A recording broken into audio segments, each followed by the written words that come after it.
Mr. Spencer has been studying Islamic theology, law, and history in depth since 1980. Mr. Spencer has been banned by the British government from entering the United Kingdom for the crime of pointing out that Islam has doctrines of violence against unbelievers. He has been boycotted by the US Conference of Catholic bishops for refusing to adhere to their Islam is a religion of peace line. And with this, I would like to welcome Mr. Robert Spencer to the podium, our guest speaker. If you could all give him a hand, please.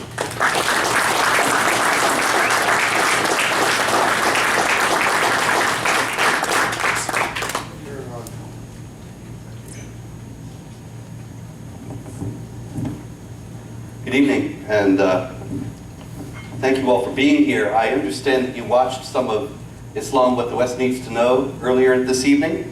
Is that correct? And so I feel as if now standing before you that I've suddenly aged 15 years in 10 minutes. But that's the way it goes. I want to thank you all for coming out tonight. It is a moment of some distraction for me, I have to confess, because my brother-in-law is ill. I was just talking with him earlier. He's having some psychological problems and he thinks he's a moth. And I was talking to him and I said, you really have to go to a doctor. And he said, I did. I went to a doctor today. And so I was thinking that we were out of the woods, and I said, that's great. What did he say? And he said, well, it was a dentist. And I said, you need a psychologist, you don't need a dentist. Why did you go to the dentist? And he said, his light was on. And the reality of the situation that we face tonight, my friends, is that my brother-in-law is the Prime Minister of Canada and the President of the United States. In other words, people who believe in absolutely unreal things are in charge of the Western world today. You may remember Alice in Wonderland and the chess pieces that were alive, and there was the White Queen, and the White Queen told Alice, I can believe 6 impossible things before breakfast. And I think she's got nothing on Justin Trudeau and Barack Obama, who can believe 12, 15, or 20 impossible things before breakfast and several hundred more by dinner time. And the impossible things that they believe and the fantasies to which they have committed themselves would be laughable were it not for the fact that they are deforming our foreign and domestic policies in both Canada and the United States, and that similar fantasists are in charge in Great Britain, in France, in Germany, in Italy, all over the free world. And that this can only be a recipe for disaster if it is not turned around. Now specifically, the fantasies that they would have us believe, we're really all familiar with. We've heard them all many times before.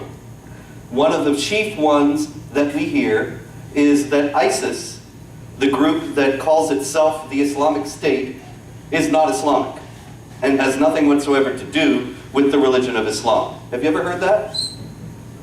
Now, the reality is that ISIS, or ISIL as the President of the United States calls it, or the Islamic State as they call themselves, actually has everything to do with the religion of Islam. And this is not just a matter of looking into strange religious beliefs that we do not hold and have no particular interest in. This is a pressing matter of national security for Canada, for the United States, for Western Europe and Great Britain. Because it's very simple. It's an adage as old as warfare. You cannot defeat an enemy you do not understand. And we are in the position now, like my brother-in-law the moth, of replacing reality with fantasy and making that fantasy into public policy. What we have is the Islamic State saying, we are doing what we are doing because of the religion of Islam. We are the quintessential embodiment of the religion of Islam. We believe fully and wholeheartedly in the Quran, the Islamic holy book, and in the teachings of Muhammad, the Prophet of Islam. And we are implementing them in our country that we have carved out of Iraq and Syria. It's a territory larger than Great Britain, with 8 million people in it. And they say that they are the only rightful government in that area, and indeed in the whole world. And that that government is based wholly and entirely upon Islamic principles. And in response, Barack Obama, John Kerry, David Cameron, Justin Trudeau all say, no, you really don't have anything to do with Islam, and nothing that you're doing is Islamic at all. Now the reason why this dispute matters, as absurd as that is, that when the enemy tells you his ideology, we say, no, no, no, you don't really believe that. But as absurd as that is, it becomes dangerous because it makes for misapprehensions of the problem that lead to the wrong solutions being applied. It's just like if you had a headache and you said, I will just take some aspirin and my headache will go away. And it actually turned out to be a brain tumor. The aspirin will not help. And if you continue to just take aspirin and say, it's just a minor headache problem, and it has nothing to do with anything more serious, then the brain tumor will kill you. We're in the same situation now. The longer we misapprehend this problem, and the longer we keep our heads in the sand about it and deny what it's really all about, then the more we will not be able to deal with it adequately or properly, and the more lethal it will grow. Case in point is the Muslim migrant problem. The migrants flooding into Canada and the United States, and all of us know that anybody who opposes this mass migration is a racist and a bigot and a hate monger and an Islamophobe. And everybody knows that such people have no place in polite society. This migrant issue is inextricably bound up with that of ISIS or the Islamic State in ways that most of the mainstream media never discusses when they are dismissing opposition to the mass migration as just racism and xenophobia. The fact is that the migrants are overwhelmingly Muslim, and those Muslims are coming to Europe and Canada and the United States after the Islamic State threatened in February 2015 to flood Europe with 500,000 refugees. They said they were going to do it, and a few months later the refugees started to come. And once again, public policy analysts in Canada, the United States, and Europe all said, well, this migration is a humanitarian crisis out of Syria and has nothing to do with the Islamic State threatening to send 500,000 refugees into Europe. Now, wait a minute. Where is the Islamic State? Well, it's in Syria, as well as in Iraq. And so to say that it has nothing to do with their threat in the first place is silly. Even worse, most of the migrants, as many as 80%, are not Syrian at all. Where's the war right now? Syria. So if you're a refugee from a war zone, you would have to be Syrian.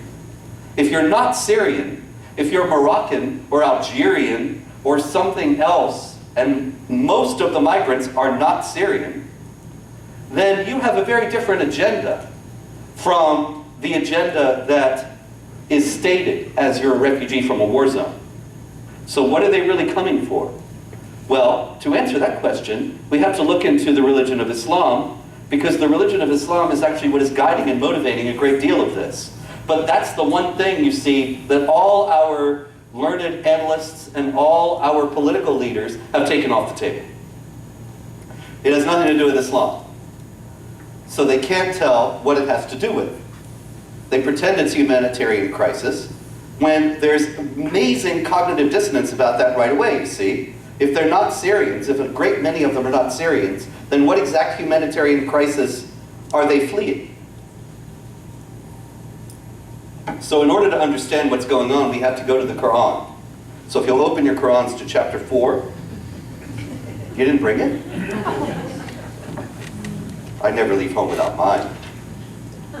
Anyway, it's no problem. I did bring mine. So you go to chapter 4, verse 100. I'm sure you're familiar with it. It says, he who emigrates in the way of Allah will find in the earth enough room for refuge, plentiful resources, and he who goes forth from his house as a migrant in the way of Allah and his messenger, and whom death overtakes, his reward becomes incumbent upon Allah. Now, did you hear that? He who emigrates, if you leave your country and go to another country, in the way of Allah. Now that means you're not just emigrating to get a better job.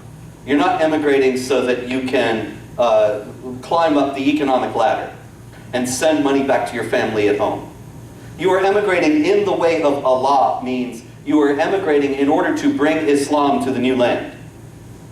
This is in imitation of Muhammad himself, who was the first emigrant. As a matter of fact, the beginning of Islam, according to the Islamic calendar, is not when Muhammad became a prophet, not when Muhammad was born, when Muhammad died, or anything we might expect. It's when Muhammad emigrated, the Hijrah, from Mecca to Medina, when he moved from one city to another in Arabia in order to become for the first time not just a spiritual leader and a preacher, but a political and military leader as well. He was bringing Islam to the new land and making it into a political entity. And that's the beginning of Islam, according to the Islamic calendar. And so, he who emigrates in the way of Allah is bringing Islam to the new place that he's coming to. And if he dies in the new land, his reward becomes incumbent upon Allah. Now that's very important. That means Allah, the supreme God, has to reward him. He has to. He can't change his mind about this. It's binding. It's in the Quran. Now this is very important because in the Islamic scheme of things, if you're coming from a Christian background, you're used to thinking, well, Jesus died for my sins, he rose from the dead, and opened up heaven for me. Whereas in the Islamic scheme of things, there is no savior and no redemption. There is only the scales. The scales are explained in chapter 21, verse 47 of the Quran. We shall set up just scales on the day of resurrection, so that none will be wronged in the least. Even if it be the weight of a grain of a mustard seed, we shall suffice as reckoners. What's a grain of mustard seed? Your good deeds. The idea is, if your good deeds, they go on one scale, your bad deeds go on the other. If your good deeds outweigh your bad deeds, you go to paradise. If your bad deeds outweigh your good deeds, you go to hell. That's it. Now, if you think about this for a second, if you were a believing Muslim, that would drive you crazy. Because, how many good deeds have you committed? Do you know? How many bad deeds have you committed? Do you know? Do you know if you've committed more good deeds than bad deeds? Are you sure? Do you know how much your good deeds weigh? Do you know how much your bad deeds weigh? There's no way to know this. And so you're in danger of going to hell. And you might be on the way, but you can't be sure. And see, the thing is, hell is very lavishly described in the Quran. That Allah will pour molten lead down your throat for all eternity. He will burn off your skin and then issue you a new skin so he can burn that one off. It's a terrible place. You want to stay away from it. But you can't be sure with these scales which way you're going to go. However, you can do a couple of things to remedy your situation and make sure you're going to be okay. And one of the main ones is you can emigrate in the way of Allah. And then his reward is incumbent. He has to reward you. If you leave your home to bring Islam to a new land. So the Islamic State said, we're going to flood Europe with 500,000 refugees. They were talking about a several-pronged plan. One was to overwhelm the welfare apparatus in the European socialist states and to make them collapse. And that's working great. That's on its way. But also, they wanted to emigrate, to send people who were emigrating in the way of Allah. The Quran says also to the Muslims, you are the best of people, you're the best nation on earth. That's chapter 3, verse 110. Because you enjoin what is right and forbid what is wrong. See, Allah tells the Muslims, you're the best nation on earth because you know what's right and wrong, and they don't. And so when you emigrate in the way of Allah, what you're doing is you're bringing the system of right and wrong that's in the Quran and in Islam to the new land. And so you're coming with a model for society that you consider to be superior to the model for society in the land you're coming to, and you're determined to replace the one with the other.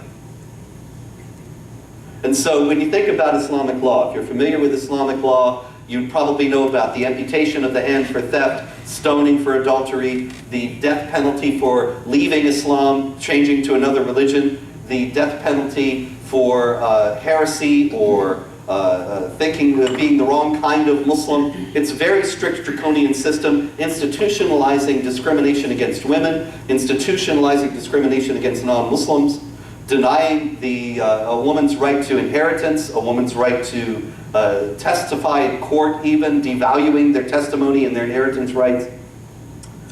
Polygamy, which essentially reduces women to the status of commodities. And all these things are Islamic law that they consider to be the law of Allah, immutable, perfect, and unchangeable, and part of the law that makes them the best of people because they know what is right and what is wrong, that they are emigrating to the new land in order to bring to the new land and impose upon them. And this is all what the emigration is about. And of course, then there's the jihad aspect, that there are jihad terrorists among the refugees as well. We've already seen this. The Paris attackers who killed 130 people in Paris in November. 2 of the attackers had just come in to Europe as refugees in October. Just a month before, weeks before the attack, they came into Europe as refugees. They were planning, in other words. They didn't just decide once they got there, hey, let's kill some Parisians. They went to Europe determined to commit mass murder. And they went as refugees. The Lebanese education minister gave an interview in September, and he said there were as many as 20,000 active jihadis among the refugees in his country waiting to go to Europe. Now, as far as the jihad goes, that is an even stronger imperative within Islam. One time, the Prophet of Islam, Muhammad, was asked, "Can you tell me a deed that is greater than jihad?" And Muhammad said, "I cannot think of such a deed." So think about that, in light of all that we've been discussing so far. Your good deeds outweigh your bad deeds, you go to paradise. Your bad deeds outweigh your good deeds, you go to hell. So, what's the best deed of all? Jihad. What is jihad? Jihad means struggle in Arabic, but the primary struggle in Islamic theology is warfare against unbelievers, to subjugate them and bring them into the rule of Islamic law. So that's the best deed of all. That's the best thing you can do. So that makes sure you go straight to paradise. It outweighs everything else. Not only that, the Quran also says this. We've been talking about paradise and hell, and how you can get to one and to keep out of the other. And we saw that emigration is a very fine thing you can do. And Allah has to reward you if you do it. And even greater than that is jihad, the greatest deed of all. And then we see in chapter 9, verse 111 of the Quran, surely Allah has purchased of the believers their lives and their property, and in return has promised that they shall have paradise. Why has He promised? He's promised now that they shall have paradise. But for what? They fight in the way of Allah, and that word is jihad, struggle. They fight in the way of Allah, and they kill and are killed. So if you kill and are killed for Allah, then you're guaranteed paradise. Do not pass go, do not collect $200, you go straight in. No problem. And this is the suicide bombing imperative, you see. This is why we see people go and they strap bombs to themselves and they go and blow themselves up in a crowd of infidels. Because they know that if they kill and are killed for Allah, then paradise is promised to them. It's not negotiable. It's not just a reward is incumbent upon Allah, but even greater than that, paradise is promised to them. And so we saw the refugees. The 2 guys that came into Europe in October, they made their way to France, and they went in and they killed 130 people in Paris, and several of them were killed. They knew that they wanted to be killed because if they were killed in the process of killing infidels, then paradise would be guaranteed to them. Now, this is what the emigration is all about. Even if you do not have Muslims who are ever going to kill and be killed for Allah. And even if you have people who are coming over here with no intention of waging jihad, you still have a major problem because of the idea that Muslims are the best of people, and conversely, the Quran also says that unbelievers, the unbelievers of the people of the book, the Quran calls Jews and Christians people of the book because they received revelations from Allah, although the Quran also says that they twisted them and aren't obeying them. But they received revelations from Allah. And the people of the book, the Jews and the Christians, the believers among the people of the book become Muslims because they recognize that Muhammad is another prophet. But the unbelievers among the people of the book, that is Jews and Christians who remain Jews and Christians, it says they're the most vile of created beings. This is chapter 98, verse 6 of the Quran. So, you've got the best of people on the one hand and the most vile of created beings on the other. The best of people enjoin what is right and forbid what is wrong. And the most vile of created beings, obviously, their judgment is not quite so great. So, when it comes to how society is going to be constituted, how we are going to be governed, we have Canadian society, which has, or at least had up to recently, the freedom of speech, and has guaranteed the equality of rights of women and the equality of rights of all people before the law. But you have a group of people coming in, a large number of whom, everybody is an individual, and there are many, many Muslims, I'm sure, who are coming in who just don't care about any of this. But the ones who care about it are a matter of concern, because they believe that they are the best of people, who enjoin what is right and forbid what is wrong, and that they are determined to impose a system of society and governance that denies the freedom of speech and denies the freedom of conscience. It has a death penalty for leaving Islam, denies the equality of rights of women, denies the equality of rights of non-Muslims. The equality of rights of non-Muslims is another thing. ISIS, the Islamic State, is notorious for, among other things, when they came into Christian areas in Iraq. Mosul, the city of Mosul in Iraq, was a Christian city since practically the beginning of Christianity.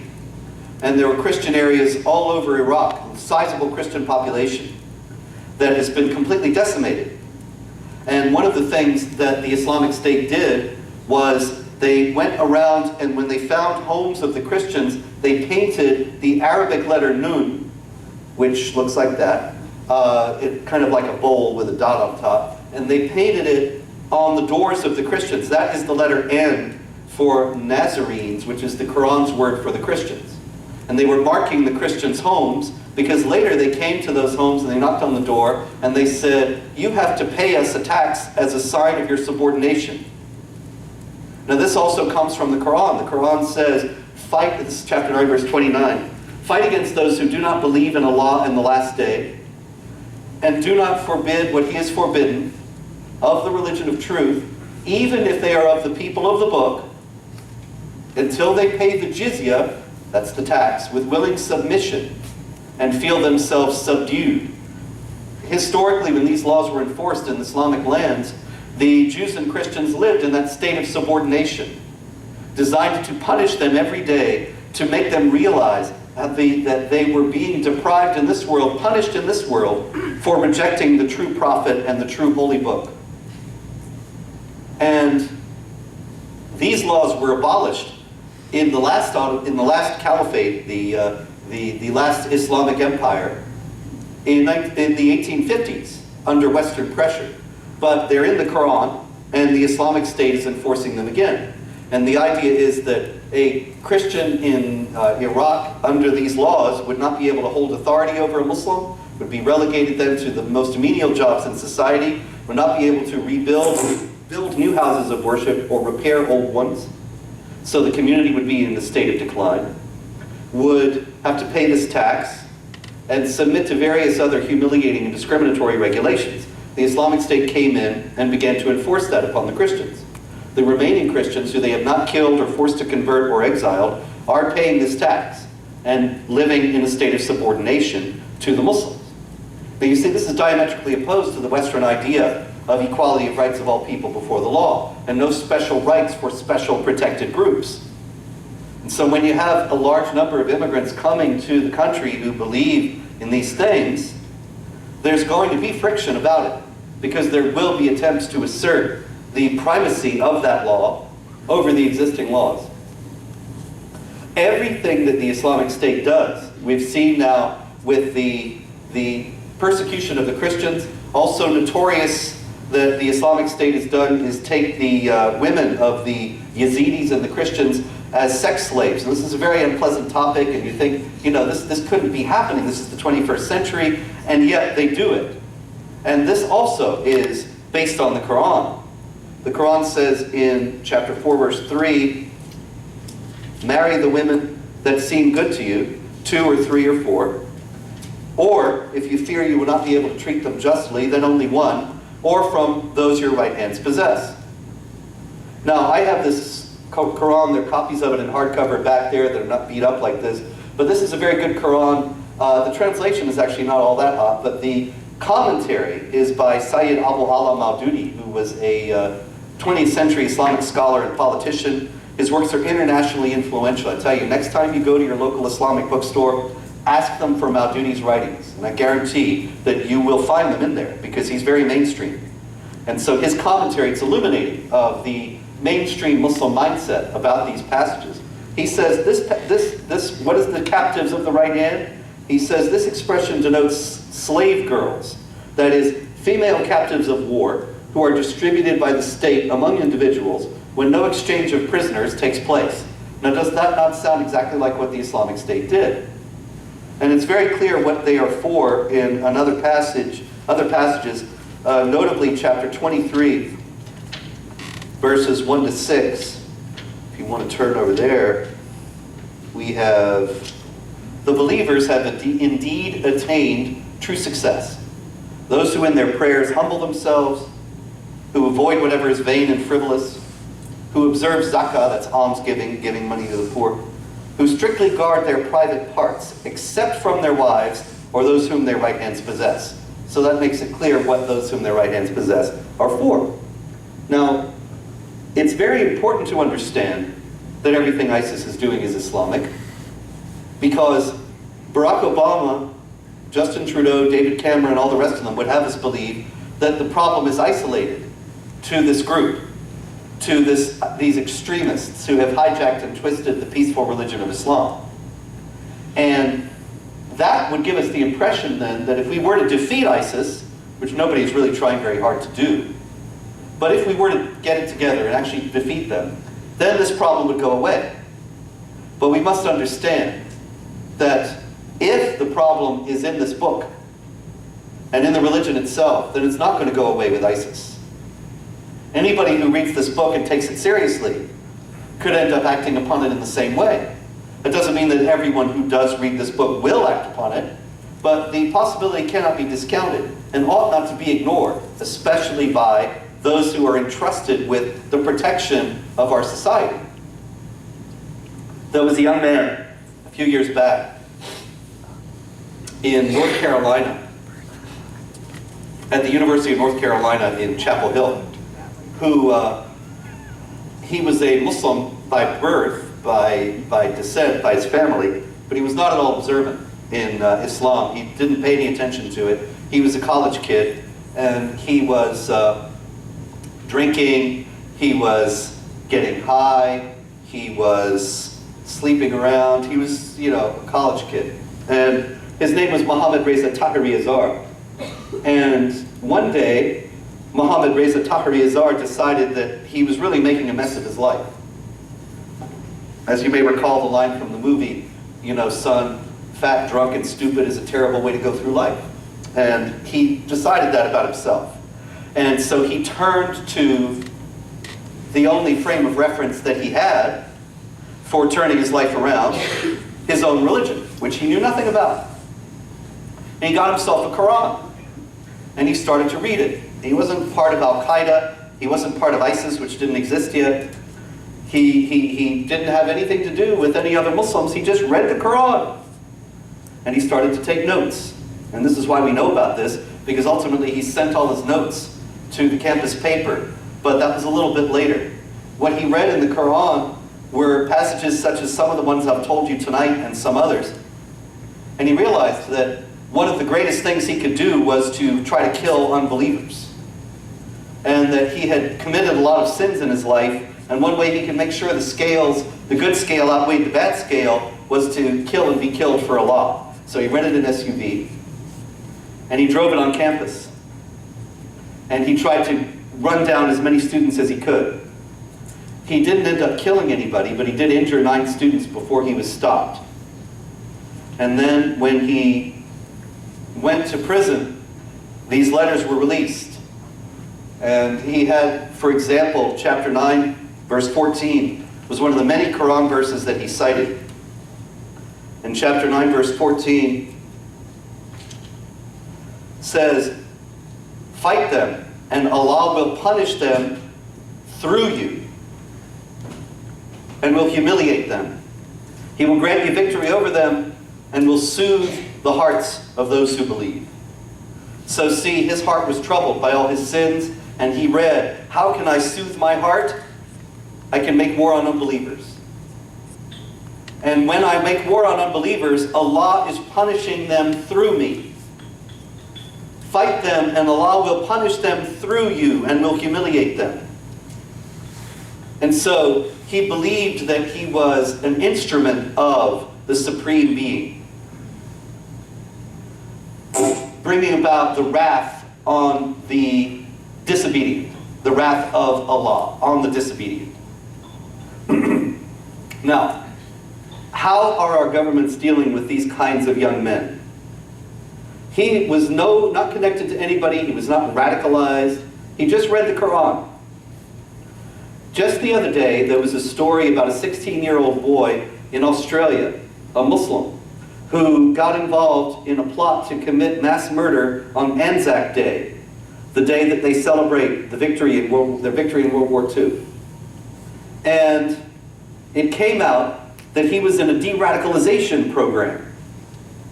Now, a de-radicalization program, I'm sure you have them here. The United States government is spending hundreds of thousands, if not millions of dollars on them in the United States.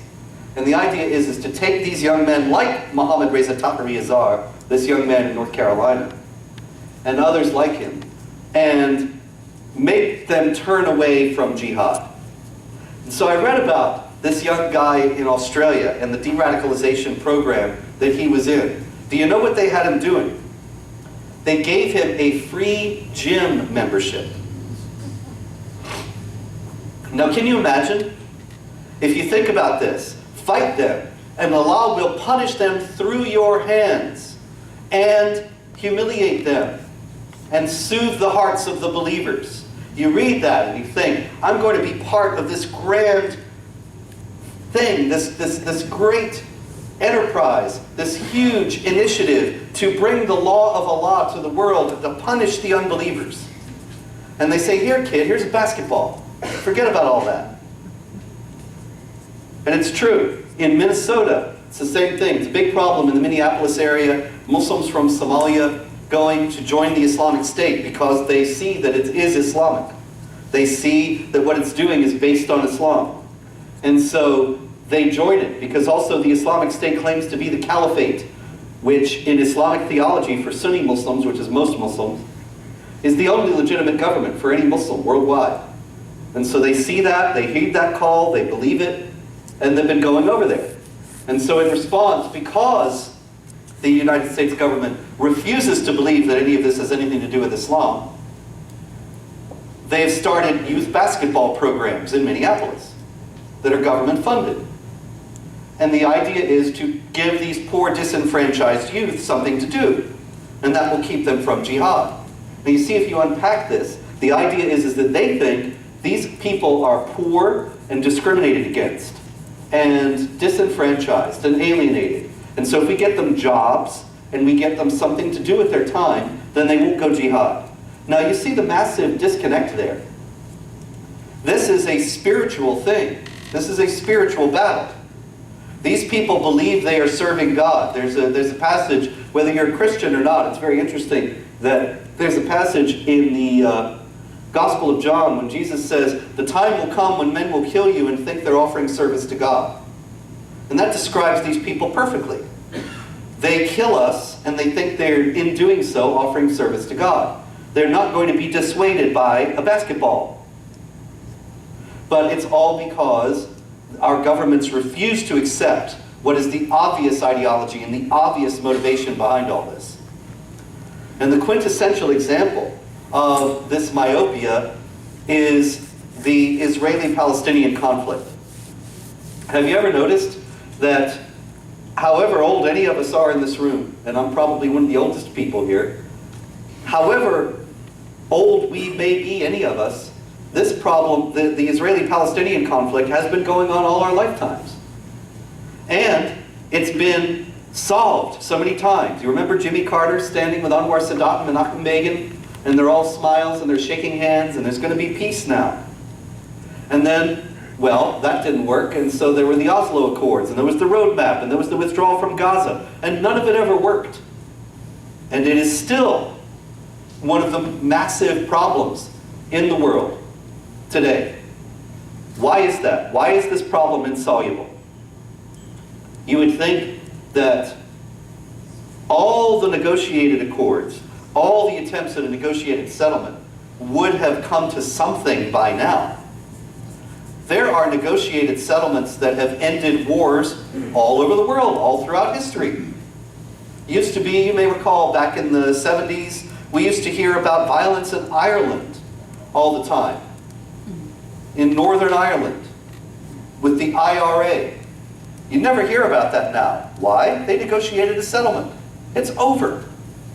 Why, after 3 or 4 or 5 or 6 negotiated settlements between Israel and the Palestinians, it never ends? Why is that? Well, it happens that the answer is in the Quran. You have one side, the Palestinians, believing that this is the perfect word of Allah, perfectly delivered to Muhammad by means of the angel Gabriel from Allah. It's the eternal book that has existed forever with Allah in paradise. There are 3 eternal things in Islam. Allah, His throne, and His book. And He gave the book to Muhammad. This is it. Or the Arabic of it is. So, Quran in chapter 2, verse 191, it says, "Drive them out from where they drove you out." Now, that's a simple phrase. If you're just reading along in the Quran for fun, it might fly right by you. But it's very important. Drive them out from where they drove you out. What does that mean? It means that in Islamic theology, any land that belonged to Muslims, that was ruled by Muslims at any time, belongs by right to the Muslims forever. Because the Muslims have a responsibility before Allah, a command of God, to drive out those who drove them out. And of course, in 1948, when the State of Israel was declared, the Arab states around it immediately declared war on Israel. And they were confident that within weeks they would destroy the Jewish state, and that would be the end of it. They even called upon Muslim Arabs in Israeli lands to leave. Because they said, it's going to be bloody, it's going to be a war zone, get out now, and in a few weeks when we destroy Israel, you can come back home. Well, it didn't quite work out that way. But in the Islamic version, or the mainstream media version, which is identical, you will hear people say, the Israelis drove the Muslim Arabs out of the land. They forced them to leave. As a matter of fact, the Israelis were inviting the Muslim Arabs to stay and build a pluralistic society with them together. But they left. And so, the Quran says, drive them out from where they drove you out. They have that as a command. They have to do it. And there's more. It's not just that it's Muslim land. It's who is running it. The Quran says in chapter 2, verse 89, that this is about the Jews. Even though there has come to them a book from Allah. See, in the Islamic scheme of things, the Jews have the Torah, which is a book from Allah, which they then changed the text of. But they have that. And then they reject the Quran when it comes to them, even though it confirms the teachings of the book that they have, the Torah. Now there has come to them a book from Allah, and how are they treating it? Even though it confirms the truth already in their possession, and even though they had prayed for victory against the unbelievers. Yet when that book came to them, and they recognized it. See, the Jews know that the Quran is true, but they refuse to believe it. They refuse to accept it, refuse to admit it. So they're already perverse, they're already lying.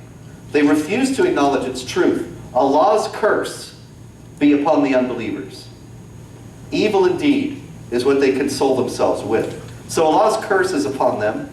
And then in 3:112, it says, wherever they are, wherever they were covered with ignominy, except when they were protected by either a covenant with Allah, that is, if they submitted and they became dhimmis under that protected status that I described before, where they hold only menial jobs and can't hold authority over Muslims and have to pay the tax and everything else. They are laden with the burden of Allah's wrath, and humiliation has been pitched upon them. All this because they rejected the signs of Allah and killed the prophets without right, and because they wantonly disobeyed and transgressed. And so you have, this is about the Jews, that they killed the prophets, they wantonly disobeyed Allah, they transgressed, and they are laden with the burden of Allah's wrath, they're under His curse, and humiliation has been pitched upon them. And remember that other verse that the young man in Chapel Hill read? Muhammad Reza Tahiri Azhar. Fight them, and Allah will punish them through you and humiliate them. And then this one says that the Jews are humiliated. Humiliation has been pitched upon them. So that also, you see, is a responsibility of the Muslims. They have to make sure to humiliate the Jews, because humiliation has been pitched upon them. If the Jews are not humiliated, then Muslims have the responsibility to fight them, and Allah will punish them through the Muslims and humiliate them. So they have a responsibility before God to humiliate the Jews, and not certainly to live in a state that's ruled by Jews. Now, if you consider all this, if you have a believer who really thinks this is the eternal word of Allah, the one and only God, and then you see the state of Israel, what are you going to think of it? Are you going to think, we need to come to a negotiated settlement with these people and live in peace and harmony with them? Do you think that we just need to find a solution that will please everybody? A two-state solution, and we'll live in peace and harmony, which is what Obama and every other Western leader always says that they're working toward. Two states living side by side in peace and mutual respect. Now, if you see these people who are enemies of Allah, humiliated and disgraced, and accursed by Him, are you going to want to live next door to them as neighbors, as equals? And there's plenty more. In the Quran, in 3 places, Allah transforms the disobedient Jews into apes and pigs. And you see this in the jihadi rhetoric all the time. That you see in Palestinian TV, them saying, these children of apes and pigs, we're going to drive them from the land. These things are religious imperatives. There will never be peace between Israel and Palestinians because of the Quran's hatred of the Jews. And the idea that the Jews are indeed the worst enemies of the Muslims. Chapter 5, verse 82. Of all people, you will find the Jews and those who associate others with Allah and His divinity, that is, polytheists, to be the most hostile to those who believe. So the Jews are among those who are the most hostile to those who believe. Are you going to want to live next door? It's never going to happen. So what we need to do in response to all this is, in the first place, recognize it. It's an unpleasant thing. I understand that. These truths are unwelcome to a tremendous degree in society today because they're so unpleasant. Because people want to think, well, it can't really be that bad. You must be just putting a bad face on it. It must be really, it can't be as bad as you say. Surely we can sit down with these folks and reason with them and come to some agreement. Unfortunately, the religious imperative is something that I think that is very misunderstood in Washington, in Ottawa, in London, all over the West.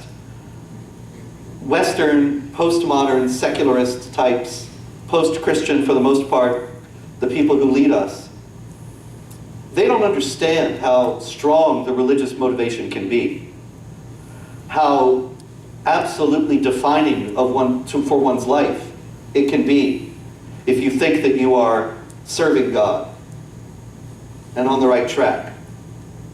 And so they completely underestimate it, they devalue it, and as a result they've gotten us into all this mess because of all these wrong-headed policies.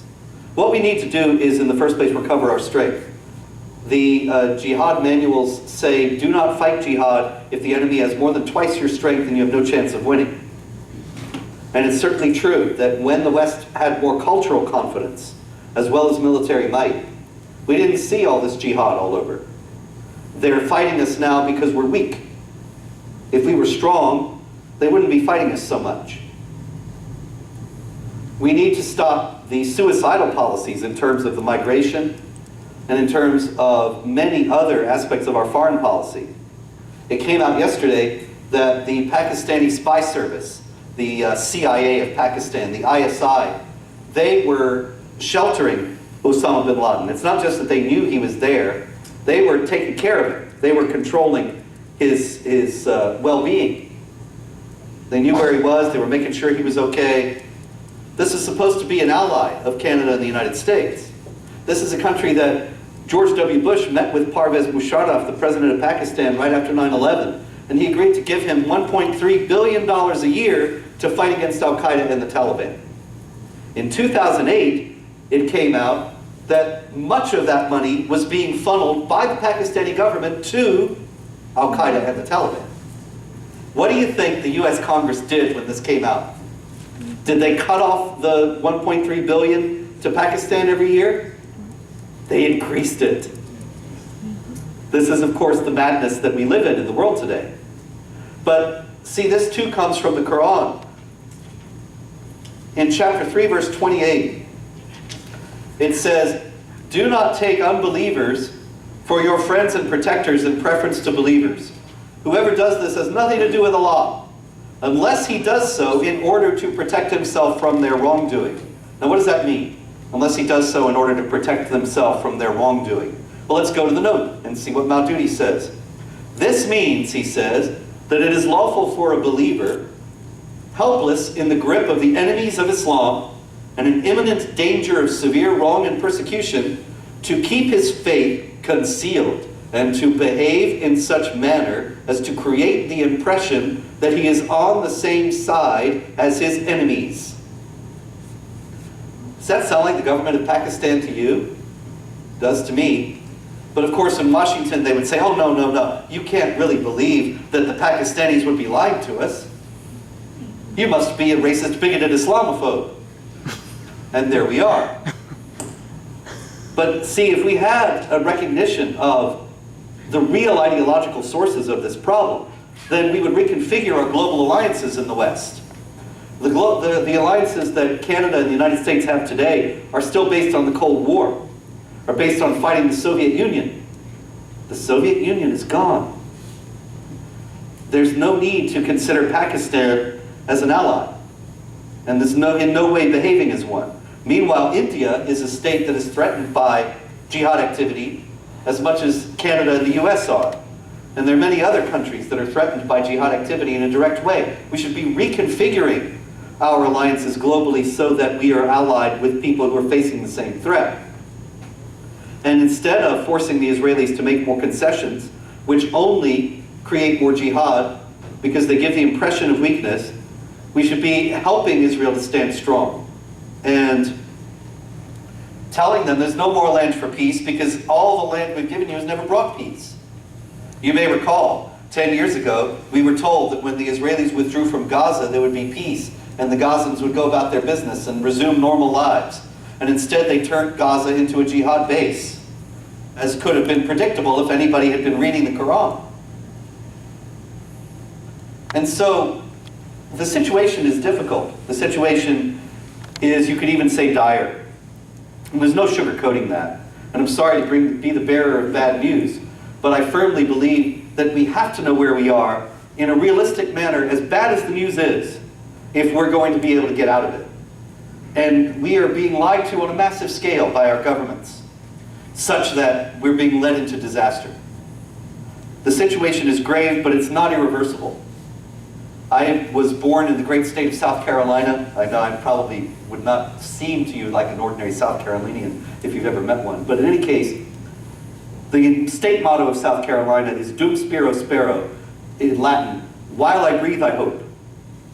And it's certainly true that we are poised for victory in this, as bleak as things seem, because we have the truth on our side. And Justin Trudeau and Barack Obama and David Cameron and all the rest of them, they have to keep billowing out these fantasies and lies. And they keep having to bombard us with this nonsense about Islam being a religion of peace and all the rest of it. And they have to keep insisting on it because it's so howlingly false and so obviously false. And they're doing what Joseph Goebbels taught, that you repeat the big lie over and over and people will start believing it. But they have to keep repeating it over and over because the evidence of our senses so abundantly refutes them all the time. All we have to do is stand for the truth, but we have to stand. There is no one else who's going to do it for us. This is a war. It's not a war with weapons. It's not a war with guns and bombs, although there is that aspect of it. But it's primarily a spiritual and ideological war, and we are the soldiers of it. There is nobody who is going to fight it for us. And so in closing, I encourage you all, in wherever you are in life, and whatever you do, that you consider becoming much more active in this struggle. That this is a struggle for our survival, for our freedoms, for our children's future. And it's up to us to alert our neighbors and our friends to the nature and magnitude of what we're really facing, to pierce through the lies as much as we possibly can, to fight the fog of misinformation and disinformation, above all to call upon our political leaders to stop the nonsense and to deal realistically with these problems, and to insist that they do so or we'll get other ones. And the more of us do that, the more likely we have a chance of success.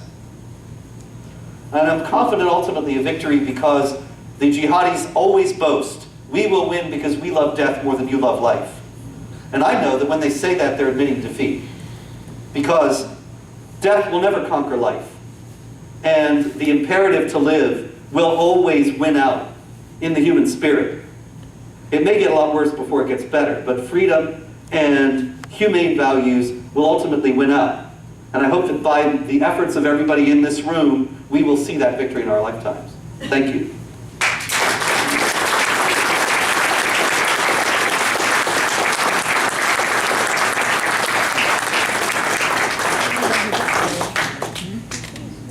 So you have questions, comments, death fatwas, whatever?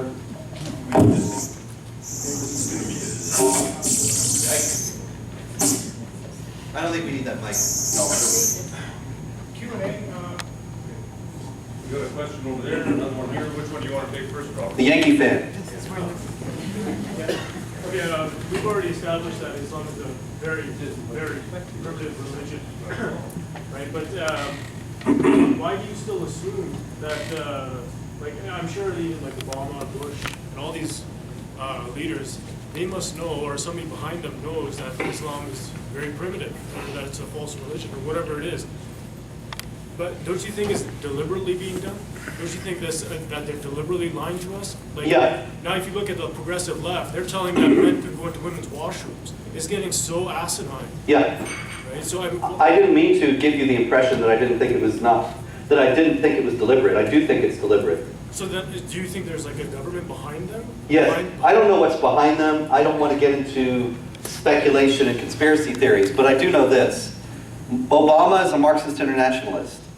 I do believe Trudeau is as well. Yes. And what does that mean in practical terms is, I think, summed up by the fact that during the 2008 campaign, Obama was seen avidly reading a book called The Post-American World by Fareed Zakaria. And The Post-American World says essentially this, that the problem in the world is that America is a superpower, and there's only one. And if America were no longer a superpower, but were drastically weakened politically, militarily, and economically, then it would be more like the rest of the world, and there would be peace and harmony. And I believe that's the agenda that Obama has generally followed during his presidency, to weaken America politically, militarily, and economically so that the whole world is pretty much the same, which is the socialist imperative. And that part of that agenda is to have massive Muslim migration into the West and to exploit that migration, not to bring jihadis here, although they know that that's going to happen and they don't care, but in order to make Canada and make the United States into just exactly the kind of place that Jakarta was when Barack Obama was growing up there, and other cities in the third world, and to thereby level the distinctions between human beings. And you know, of course, anybody who opposes this is charged with racism, and this is not a racial issue, it's an ideological issue. But they're deliberately Yes. destabilizing the West. Yeah, They're deliberately doing it. I think so. Angela Merkel in 2010 said that multiculturalism was a failure. Yeah. Now she's bringing almost 1 million Muslims. Yeah, they must have taken her in and given her a talk, you know. Do you think that Another question? Right here. First of all, thank you. Thank you. For coming here. I know that in the States they have Islam Training Center conclaves.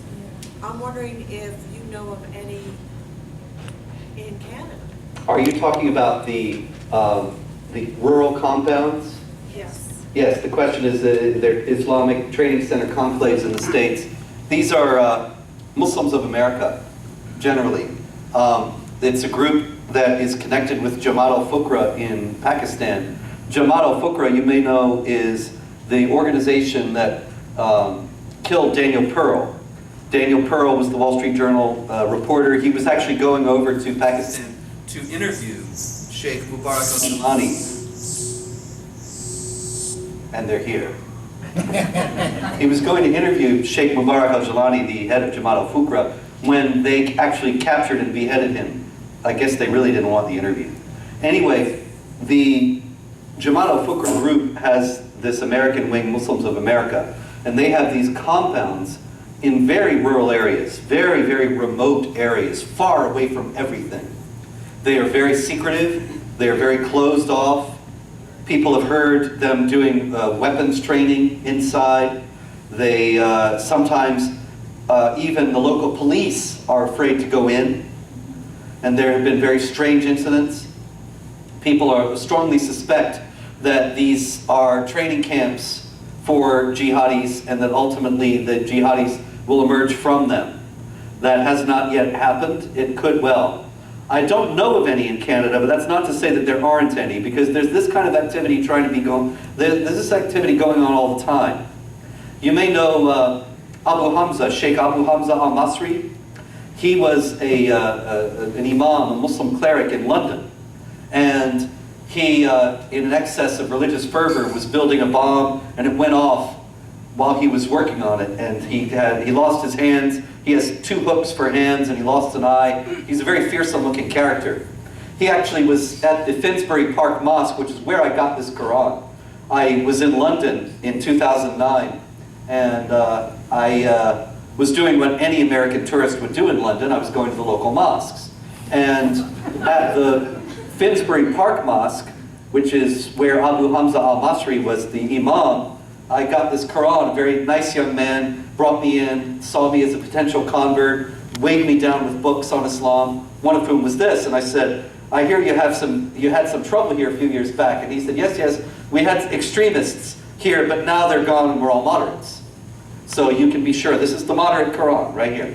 Anyway, Abu Hamza al-Masri is now in prison in the United States for trying to establish an al-Qaeda training camp in Oregon.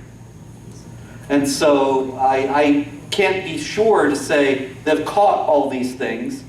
As a matter of fact, I think it's very likely that authorities have not, because after all, if they see a group of Muslims going into a rural area and start doing rifle training, they would probably think, oh, how nice. And so, why not? There's nothing stopping it. But I don't have any information on where they may be. Okay, another question. Right here. Have you heard of the Chrislam movement? If so, could you elaborate? Yes, I have heard of the Chrislam movement. It's a very dangerous movement, and it's far more widespread than people think. Chrislam is a term that has been popularized to refer generally to efforts to bring Muslims and Christians together in dialogue.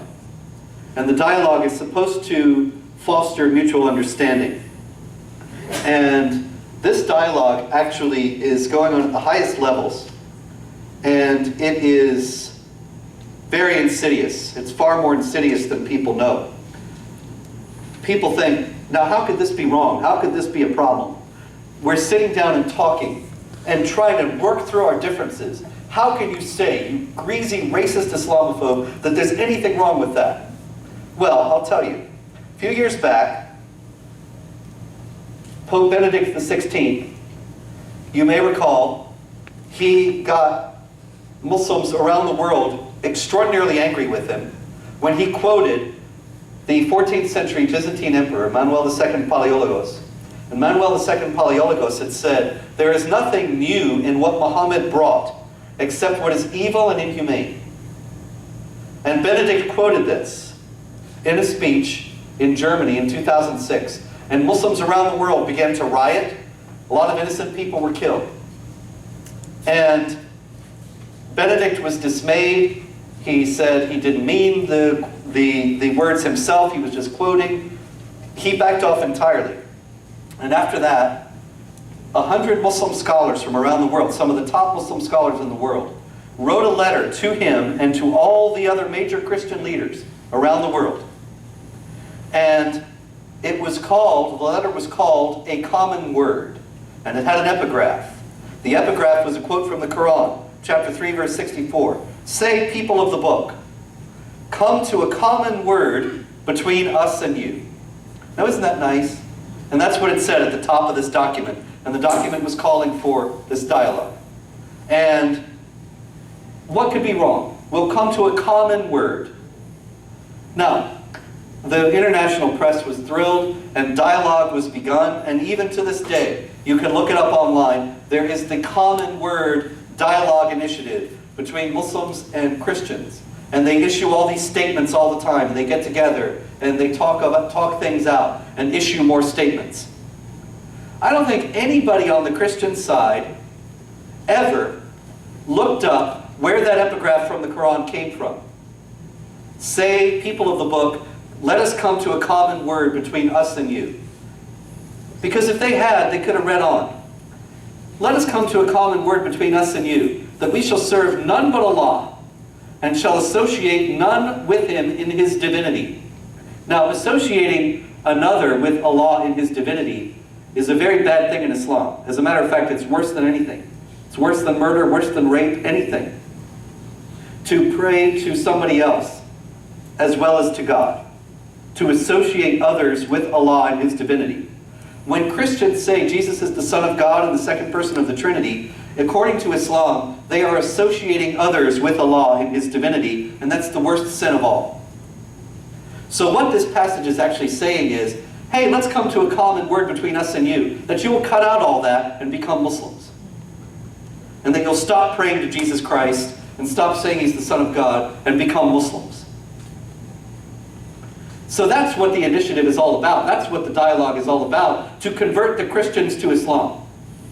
But the Christians, because they don't know, and they're being nice, they go into this dialogue. Now the insidious part of it is that as a result of this dialogue going on, the Catholic Church in the United States in particular is moving systematically to silence any criticism of Islam and any criticism of the Muslim persecution of Christians that has displaced well over 1 million Christians from their homes and killed tens of thousands in the Middle East. I was actually slated to speak in Massachusetts a few years back at a conference, a Catholic men's conference, and I was supposed to speak about this Muslim persecution of Christians. And at the last minute, the bishop of the area put the kibosh on my speaking, and he said, Spencer cannot come because talk about what the extremists do will harm the wonderful dialogue that we're having with Muslims in Massachusetts. A few months after that, a couple of those wonderful Muslims in Massachusetts blew up the Boston Marathon. And that is just one indication of how wonderful this dialogue was proceeding. But the fact is, this dialogue, while they're silencing people who speak out about what's really going on, this dialogue has not saved one Christian from being persecuted in the Middle East. It's not saved one church from being destroyed. It hasn't accomplished a single thing except make those people who are participating in it feel good and important. So in other words, it's compromised the church and made the Christians endangered in the Middle East even more than they were already, because nobody is speaking out for them. Nobody dares, because it'll harm our dialogue. It's not doing a thing. And it's emboldening this imperative on the part of the Muslims to try to just convert Christians to Islam. So it's a disaster in every possible way. Next question over here. Okay? Can you, if anything, explain how the UN is connected to the jihad and how it is? Can I explain how the UN is connected to the jihad? Yes, the UN is a foremost exponent of the jihad. I just splashed water on my glasses and now I can't see any of you, so I hope you're still here. But anyway, I hear you, so I know you must be around. The UN actually is an arm of the Organization of Islamic Cooperation at this point. It used to be that the UN was an arm of the Soviet bloc.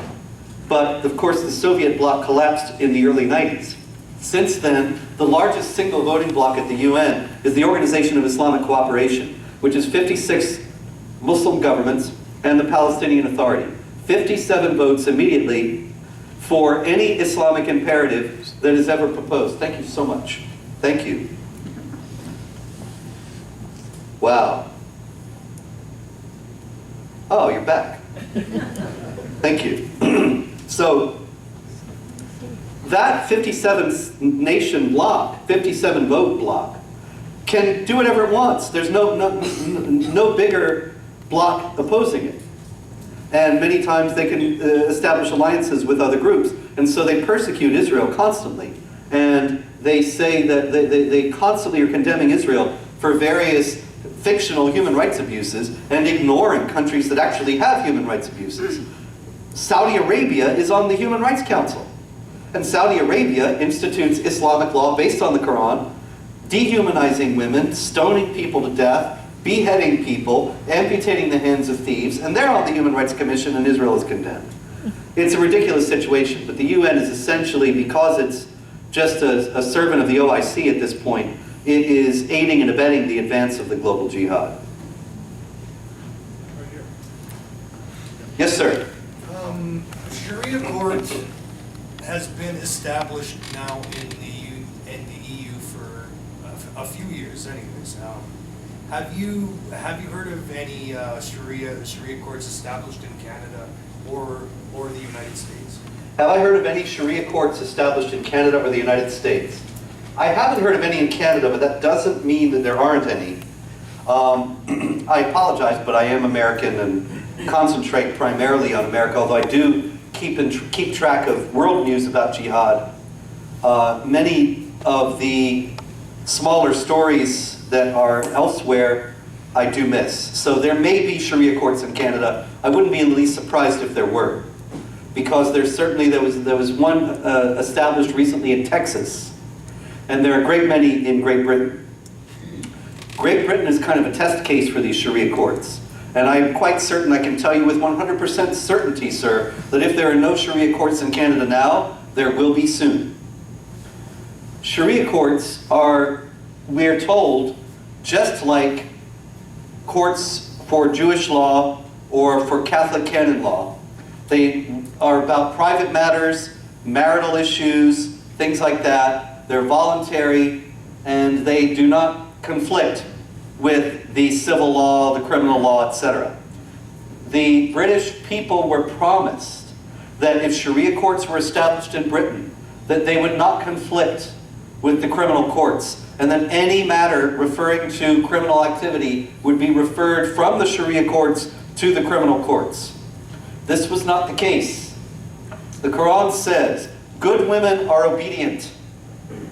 As for those who are not, as for those from whom you fear disobedience, actually it says, not even those who are disobedient, but those from whom you fear disobedience, give them a warning, that's step 1. Send them to separate bed, that's step 2. Step 3, beat them. Beat them. So spousal abuse is universal, of course, but only in Islam does it have divine sanction. And so this is where the Sharia courts and the criminal courts are in conflict. Because in Britain, this is what happened. A woman would come into the Sharia courts and say, my husband's beating me. What they should have said was, go to the criminal court and file a complaint.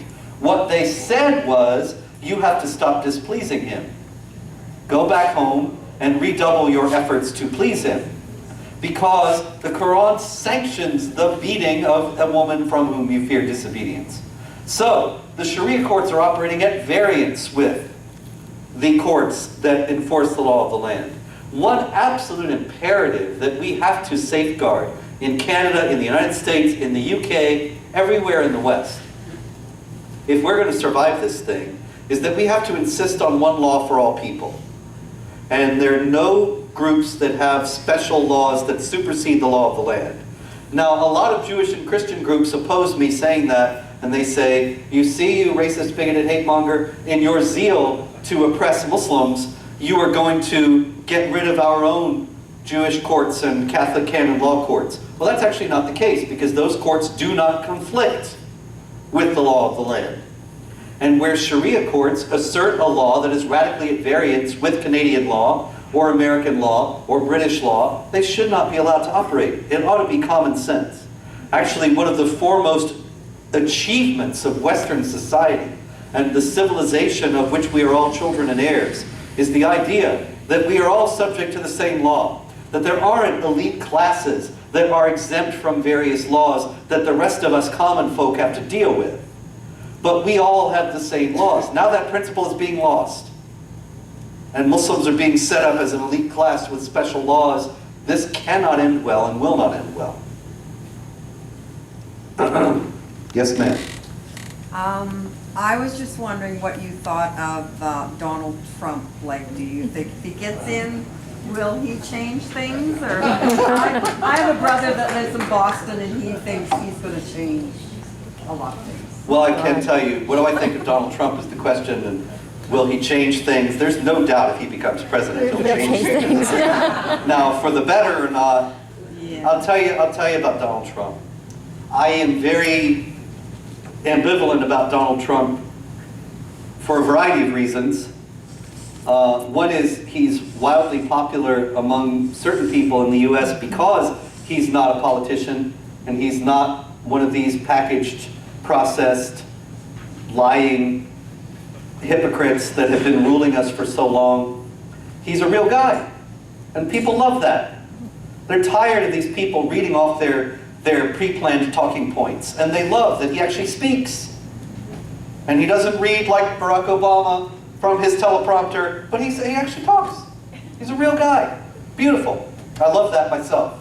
I don't love that he's sort of a boor and a blowhard and sort of a creep, and you know, he seems like kind of at the same time as a breath of fresh air in American politics, a sign of the degeneration of American politics at the same time, in the same way.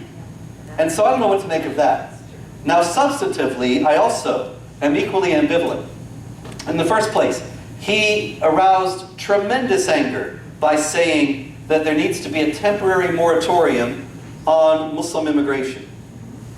Now, people said, Trump is like Hitler because he wants a temporary moratorium on Muslim immigration. Now think about that. Hitler refused to allow Jews to emigrate from Germany so he could kill them. Trump wants to refuse to allow Muslims to immigrate into the United States so that they won't kill us. And that's the same. It's ridiculous. All the people who are calling Trump Hitler, nary a single person addressed the actual problem, that there is no way to distinguish jihadis from peaceful Muslims.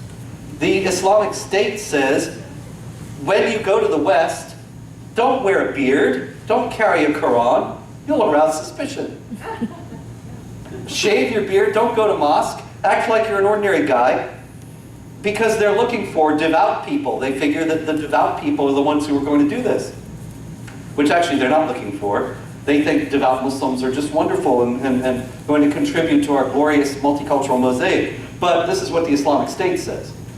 So they tell them to blend in. So how are you going to tell if a Muslim is a jihadi or not when they tell them don't have any distinguishing characteristics? Tashfeen Malik, the San Bernardino shooter who killed 14 people at a Christmas party on December 2nd, she had passed 5 separate background checks from 5 different US agencies. How did she do that? She had no criminal record. That's how. The only thing they can check for is criminal records. The Islamic State recruits people who don't have criminal records for precisely that reason. So how are you going to keep the jihadis from coming in among peaceful refugees? You can't do it. And nobody ever addressed that. Nobody said, well, Mr. Trump, we do have to keep the jihadis out, and that's what your proposal is for, but here's how we can do it in another way. There is no way to do it in another way. He offered the only solution to it. And for that, he was called Hitler. At the same time, on the downside, I believe very strongly in the freedom of speech. The freedom of speech is the foremost aspect of a free society. If you cannot rebuke the tyrant can work his will unopposed. You have to be able to speak out. Now, the freedom of speech is under serious attack by Muslims. Most notably, it drives them crazy when people draw Muhammad. If I were to take a piece of paper, a pen, and draw on this paper towel right now some guy with a beard and say, that's Muhammad, then Muslims would want to kill me. It's that ridiculous, but that's the way it is. And they did kill the cartoonists who drew Muhammad in the Charlie Hebdo magazine in Paris in January 2015. And so, after that, Pamela Geller and I had an event in Texas last May, coming up to a year. It was May 3rd. And we had a Muhammad art exhibit and cartoon contest. It was designed to show that we will not be intimidated. We will not be bullied. We will not submit. We are going to stand for the freedom of speech and free society. And if they're telling us they're going to kill us for drawing Muhammad, then we have to draw Muhammad, because there are only 2 choices. If they tell us they're going to kill us for drawing Muhammad, then we can either draw Muhammad and thereby show that we will not submit to this bullying, or not draw Muhammad and thereby show that they can get us to do what they want by threatening to kill us. And then they'll just make more threats and get us to do more of what they want. So it only encourages more bullying and more violence. So we had to stand. We had our event and jihadis attacked it, but we had tremendous security there, and the jihadis were killed, and that was the end of the story, except it wasn't.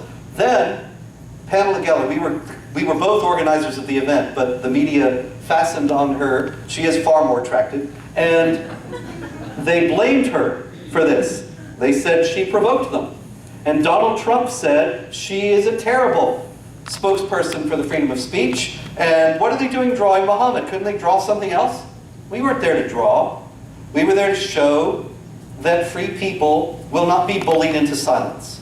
Donald Trump should have understood that, but he did not. He showed by his comments that he doesn't have any genuine understanding of the importance of the freedom of speech or how it's threatened. And that's very disquieting. Of course, Barack Obama, Hillary Clinton, they're direct enemies of the freedom of speech and have worked in many ways to shut it down. So Donald Trump is maybe marginally better than that, but still not so hot. So he's a very mixed bag, and we'll see if by some chance he becomes president, but I do have to tell you, I don't think he will become president. I could be wrong, I'm not a prognosticator, but this election is reminding me of 1912. You may recall, if you have studied American history, the election of 1912, I remember it very well. And in 1896, 1900, 1904, and 1908, the Republicans had won a comfortable majority. And that majority still existed in 1912. But in 1908, Theodore Roosevelt had been president for 8 years, and he retired. He didn't have to in those days, it's the law now, but he could have served more than 8 years in those days. But he retired. And he handpicked his successor, William Howard Taft. Taft became president. Theodore Roosevelt went hunting, everybody was happy. But Theodore Roosevelt got bored and restless. And he thought, you know, it was kind of exciting to be president. And he went back and he said to Taft, I am going to be president again, so I need you to retire in 1912. And Taft said, no, thank you. I'm actually enjoying this myself. And so the Republican Party was split. It still had a comfortable majority. If you take the votes that Taft got and what Roosevelt got and put them together, the one candidate would have very soundly defeated Woodrow Wilson. But Woodrow Wilson, the Democratic candidate, who actually got fewer votes than William Jennings Bryan, the perennial loser, got in 1908, he became president, and he was a disaster. One of the worst presidents we've ever had. He started us out, actually, on a lot of the bad roads that we're still following in terms of misguided misadventures in other countries. And anyway, it's a long story that we are not here to discuss. But the point is, the majority party was split, and the minority party won. And nowadays, it's the same thing. There are these people who will say, who are Republicans, who say, never Trump. They'll sooner vote for Hillary than for Trump. And so they're going to split. If Trump is the nominee, then there will be another Republican candidate running for president. And that guarantees that Hillary Clinton will be the next president of the United States. And then we're all in big trouble. As if we weren't already. Next question. Robert,